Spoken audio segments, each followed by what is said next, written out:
The golden hour on the Seine. The sun was slowly setting over the Seine River, painting the water in shades of purple and gold. It was 8:30 p.m. in late June, the time of day when Paris feels less like a busy city and more like a painting. Clara sat on the warm cobblestones of the riverbank near the Ile Saint-Louis. She took a deep breath, inhaling the scent of the river and the sweet perfume of passing tourists. She was 24 years old, and for the last 6 months she had lived in the library. "I cannot believe it," Clara said, staring at her hands. "No more models, no more blueprints, no more professors telling me my bridges are not structurally sound." Beside her, Lucas was struggling to open a bottle of cheap rosé wine with a plastic corkscrew. Lucas was her classmate in architecture school. He was messy, loud, and brilliant. "You are free, Clara!"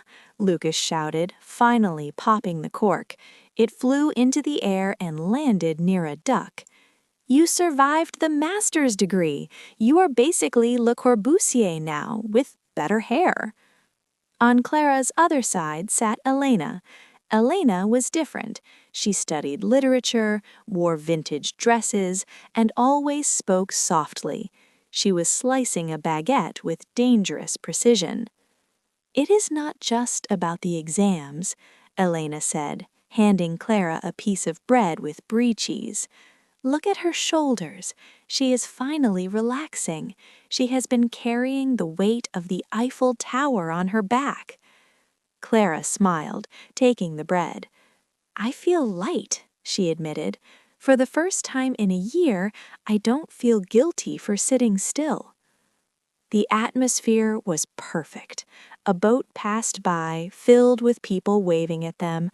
Somewhere behind them, a street musician began playing La Vie en Rose on an accordion. It was a cliché, but tonight it felt magical. Then the magic broke. A low, persistent buzz vibrated against Clara's thigh. It was her phone.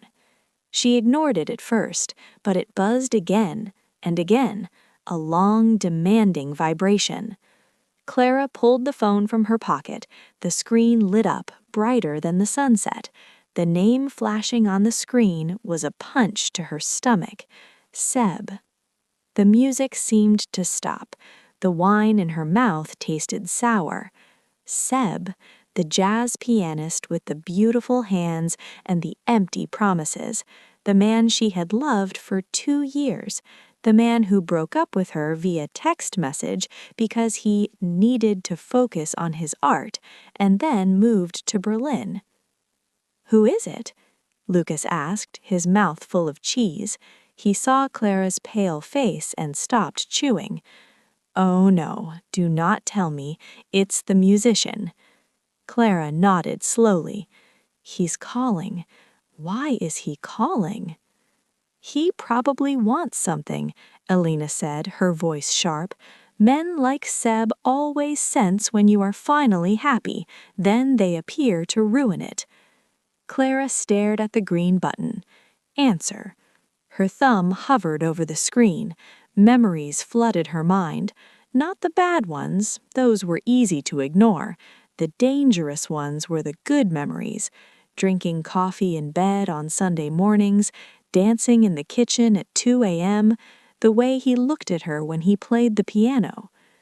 "He's back in Paris," Clara whispered.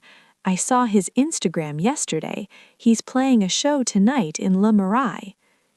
"And he wants you to come," Lucas guessed. "He wants you to stand in the front row, look pretty and clap for him, then he will buy you 1 drink, say he missed you, and leave next week." "Maybe he changed," Clara said weakly. It was a lie, and she knew it. "Clara," Elena said firmly, putting her hand on Clara's arm, "look at me. Do you remember last winter? Do you remember crying on the floor of my apartment because he forgot your birthday? Do you remember feeling small?" Clara closed her eyes. Yes, she remembered the cold.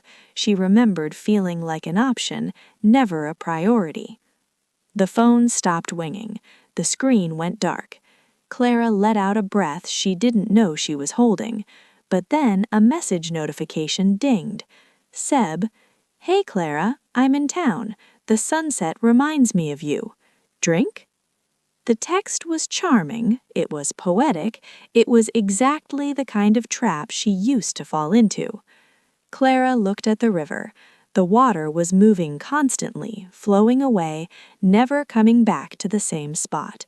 She realized she wanted to be like the river. She wanted to move forward. She looked at Lucas, who was ready to fight Seb for her. She looked at Elena, who offered her silent, steady strength. These were the people who stayed. Clara typed a response. Her fingers didn't shake. "Enjoy the sunset, Seb. Good luck with the show."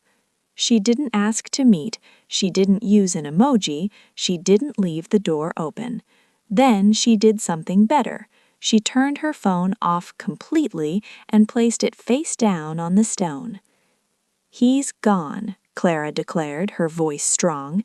"You didn't go?" Lucas asked, surprised. "No," Clara smiled, reaching for her wine cup.